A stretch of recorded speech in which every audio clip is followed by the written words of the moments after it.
Dr. Drew, good to see you. Thanks for being with us again. You bet. Thanks, Sean.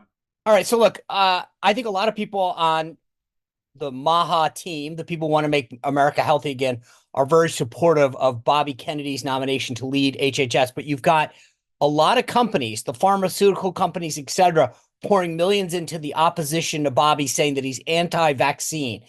Do you think that's a fair criticism of him? No, he has consistently said that that is not his position, and to sort of pour money into this false accusation tells you that he's over the target, doesn't it? That they're fearful that disentangling this cozy relationship with the regulators is going to affect their bottom line.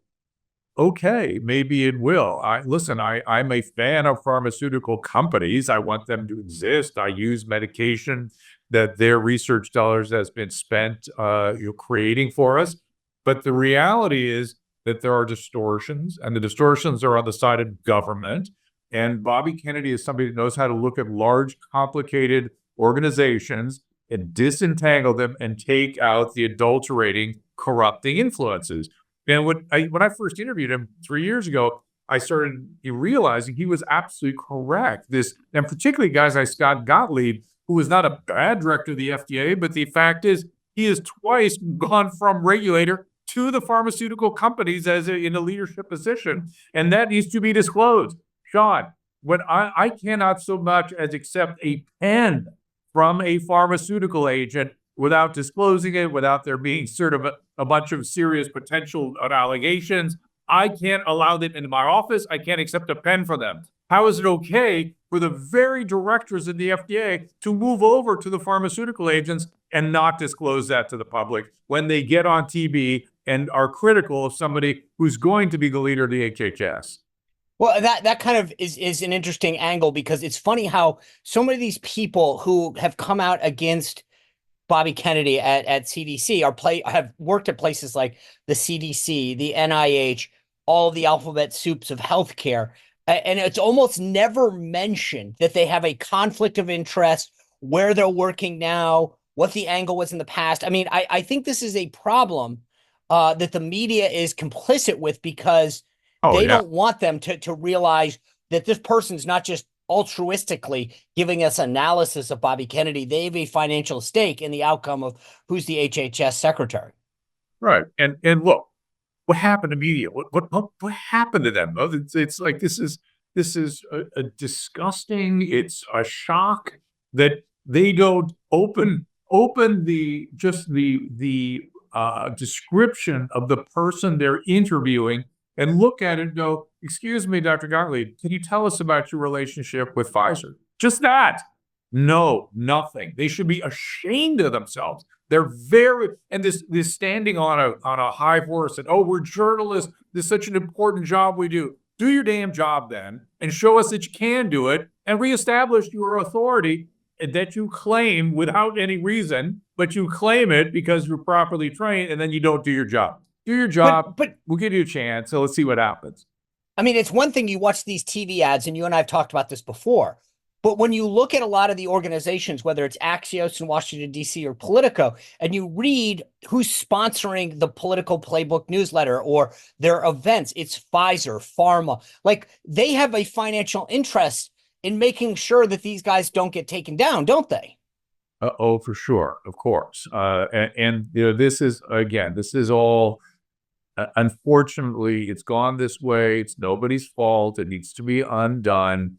It's business just doing business. And it actually, when I was a chief resident, they used to fund my speakers, and we thought this was a great thing. This was a relationship that was mutual, and you know, we never imagined it would be so adulterating. And it went from there. That was a mistake. That was a mistake even back then. And by the way, it got corrected in the physician office, right? Like I said, I can't even accept a pen, let alone have a detail person come in and give me a bunch of materials.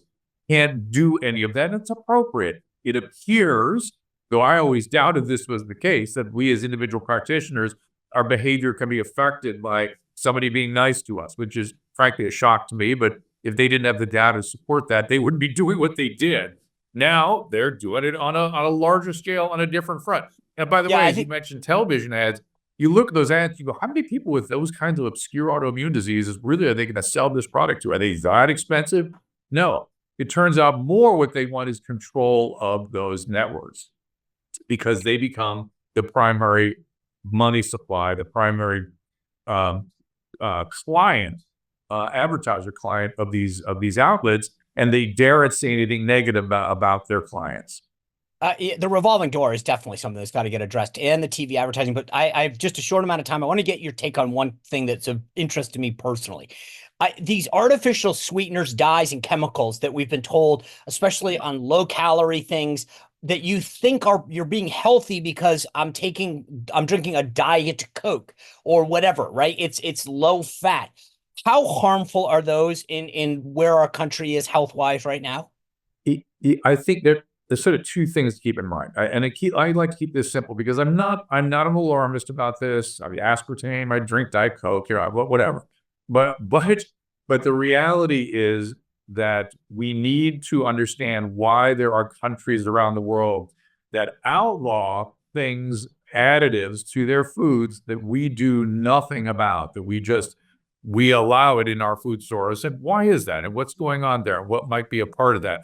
And in terms of things like low fat, a reminder that even the food pyramid was an adulterated regulator that had sort of influential forces at work to create that food pyramid, that so much, almost everything that comes out of the government is distorted and adulterated and should be reevaluated and looked at with a very jaundiced eye. Yeah.